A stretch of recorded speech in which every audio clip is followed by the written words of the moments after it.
जय श्री कृष्ण एवरीवन।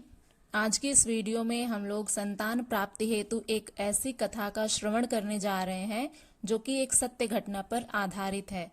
आप लोगों ने भगवान श्री राम का नाम तो सुना ही होगा, जो हमारे पूज्यनीय हैं। उनका जन्म रघुवंश में हुआ था, यानी रघुकुल में हुआ था। उसी रघुकुल में जन्मे एक राजा दिलीप और उनकी रानी सुदक्षिणा, जिन्हें कोई संतान नहीं होती थी, उन्होंने किस प्रकार से संतान की प्राप्ति की, उसको हम लोग आज की इस वीडियो में जानेंगे। तो गर्भवती महिलाएं विशेष रूप से इस कथा का श्रवण करें और इसका लाभ लें। चलिए प्रारंभ करते हैं। कथा का प्रारंभ कुछ इस प्रकार से होता है। राजा दिलीप सूर्यवंशी राज परिवार के प्रतिष्ठित राजा थे। उनकी सौभाग्यशाली पत्नी सुदक्षिणा बेहद ही तेजस्विनी, बुद्धिमती और मनोहर थीं। रोम रोम में लक्ष्मी विव्य परिमंडित उनकी रानी को पाने में ही राजा दिलीप को धन्य भाग्यशाली माना जाता था। परंतु वर्षों बीतते गए, सुदक्षिणा गर्भवती नहीं हुई, जिससे राजा दिलीप को गहरी चिंता हुई। इस असमर्थता और दुख के चलते मैंने धर्म, अर्थ, काम सब कुछ सावधानी पूर्वक किया, फिर भी संतान नहीं।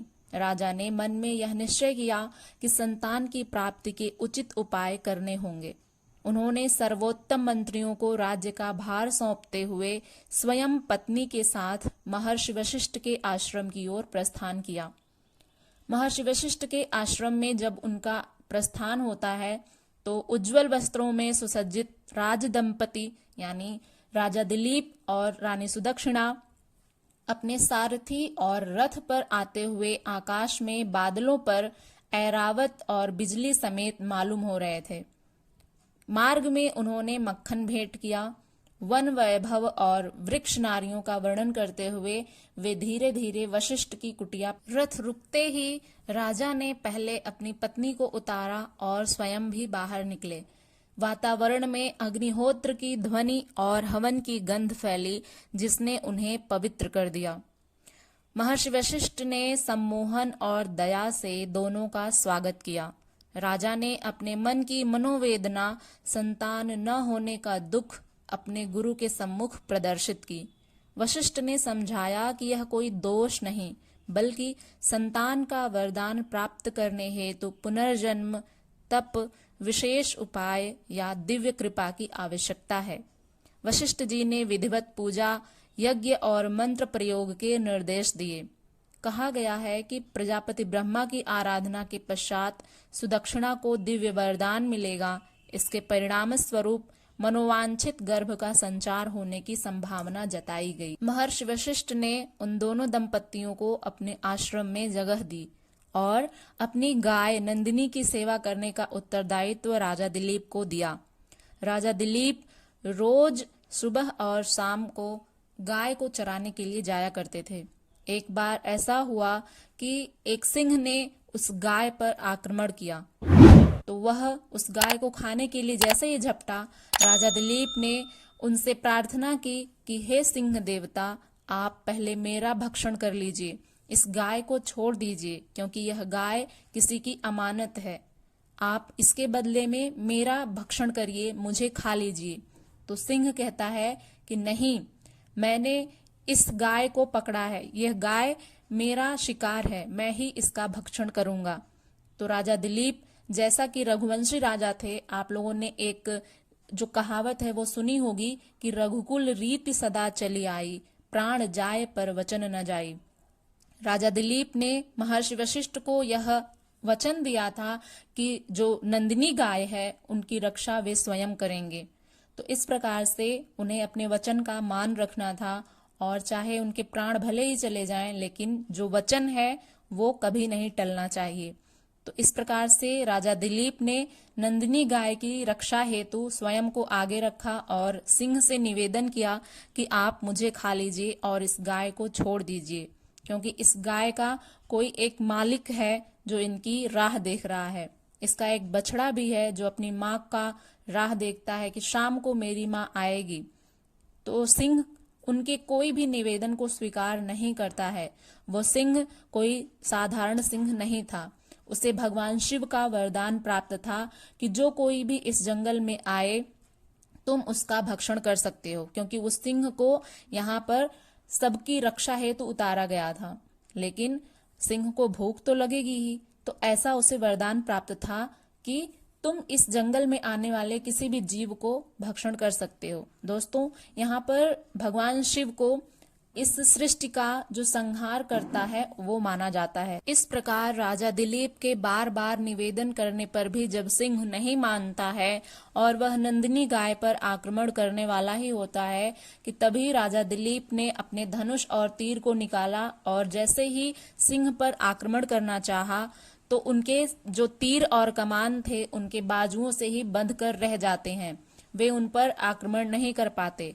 इस पर सिंह हंसते हुए कहता है कि हे राजन, तुम भले ही रघुकुल के राजा हो, लेकिन इस जंगल का राजा मैं हूँ और मुझे भगवान शिव और माता पार्वती का आशीर्वाद प्राप्त है कि कोई भी मुझे नुकसान नहीं पहुंचा सकता, इसलिए तुम्हारा यह प्रयास व्यर्थ है। तुम चले जाओ, मैं इस गाय का भक्षण करूंगा।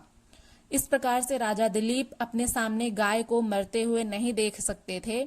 उन्होंने हाथ जोड़ करके सिंह से निवेदन किया कि आप इसके बदले में मुझे खा लीजिए, इस गाय को जाने दीजिए, क्योंकि यह गाय, मैंने किसी से वचन लिया है कि इस गाय की रक्षा मैं करूंगा।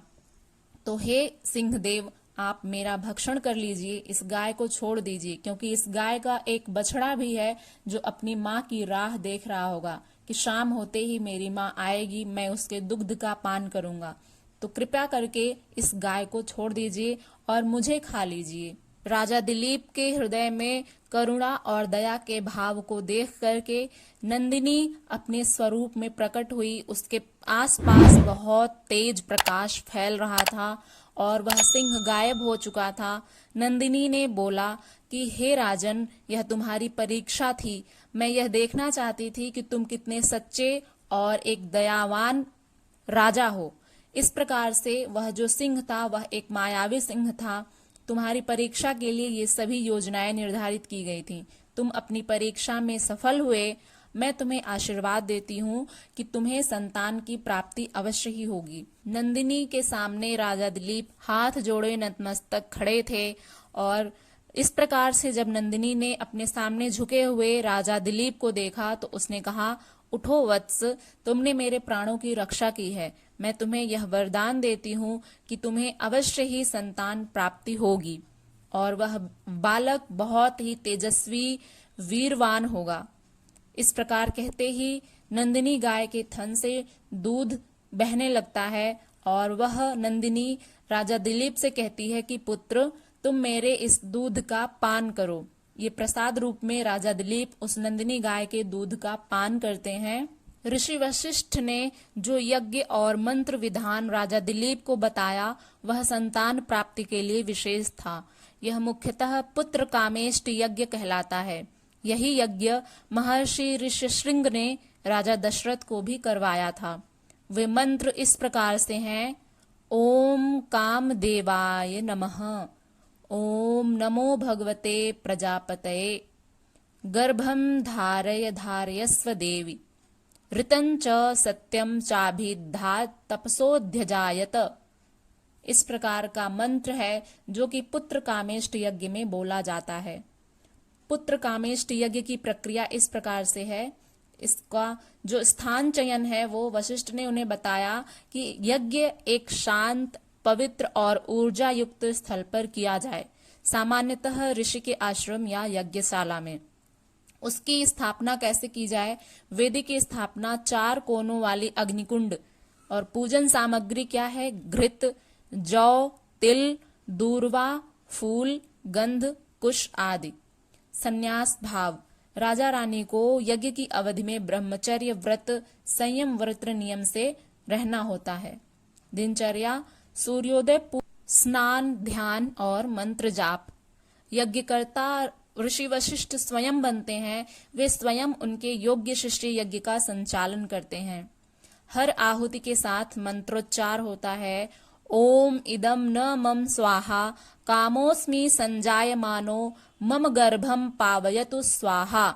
यज्ञ के अंत में शांति पाठ होता है, ओम द्यौ शान्तिरन्तरिक्षः शान्तिः पृथ्वी शान्तिरापः शान्तिः रोषधयः शान्तिः वनस्पतयः शान्तिर्विश्वे देवाः शान्तिः ब्रह्मा शान्तिः सर्वः शान्तिः शान्तिरेव शान्तिः सा मा शान्तिरेधि।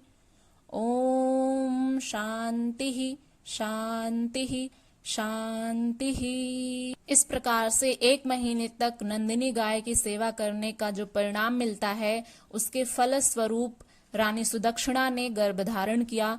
संतान अत्यंत तेजस्वी, धर्मनिष्ठ और पराक्रमी उत्पन्न हुआ। यज्ञ, मंत्र और गुरु कृपा, इन 3 के संयोग से वंश सुरक्षित हुआ। इस संतान प्राप्ति होने पर राजा दिलीप और रानी सुदक्षिणा में अपार आनंद और गर्व की अनुभूति हुई। राज्य में संतति का आगमन शक्ति, धर्म, अर्थ, काम के संतुलन का प्रतीक रहा और वंश का गौरव पुनः स्थापित हुआ। इस प्रकार से राज्य, परिवार और वंश तीनों में सुख शांति का आगमन हुआ। यह समस्त विधि कौमुदी तंत्र, शतपथ ब्राह्मण और ऋग्वेद संहिता में उल्लिखित संतान यज्ञों पर आधारित मानी जाती है। पुत्र कामेष्ट यज्ञ के मूल आचार्य महर्षि ऋष्यशृंग और महर्षि वशिष्ठ को माना गया है।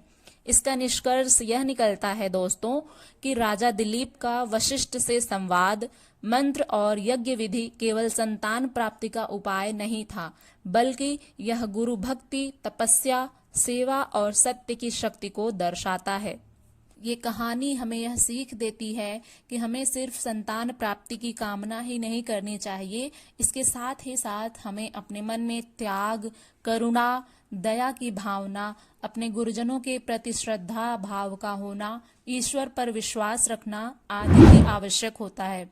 जिस प्रकार से राजा दिलीप ने कठोर परीक्षाएं दी और नंदिनी गाय की रक्षा की, इसी प्रकार से हमें भी अपने मन में जीवों के प्रति दया भाव भी रखना चाहिए, ताकि आने वाले जीवन में किसी भी प्रकार की भगवान हमारी परीक्षा ले सकते हैं, या जो लोग इस वीडियो को सुन रहे हैं उनकी परीक्षा भी ले सकते हैं। तो आपको ईश्वर पर भी विश्वास बनाए रखना चाहिए, उन पर श्रद्धा रखनी चाहिए और उनसे यह प्रार्थना करनी चाहिए कि आपके जीवन में एक ऐसा संतान आए जो कि आपके वंश वैभव, आपके देश, आपके राज्य के लिए कल्याणकारी सिद्ध हो, जो एक तेजवान, धैर्यवान और वीर्यवान पुत्र हो। आशा करते हैं कि आप लोगों को ये वीडियो पसंद आई होगी। यदि वीडियो पसंद आती है तो इसको ज्यादा से ज्यादा लोगों तक शेयर करिएगा, ताकि उनको भी इसका लाभ हो। और यदि आप इस चैनल पर नए हैं तो इसको सब्सक्राइब करके बेल आइकन को प्रेस कर लीजिएगा, ताकि आने वाली इसी तरह की हर एक वीडियो की सूचना आपको मिलती रहे। मिलते हैं नेक्स्ट वीडियो में, तब तक के लिए अपना ध्यान रखिएगा। हरे कृष्ण।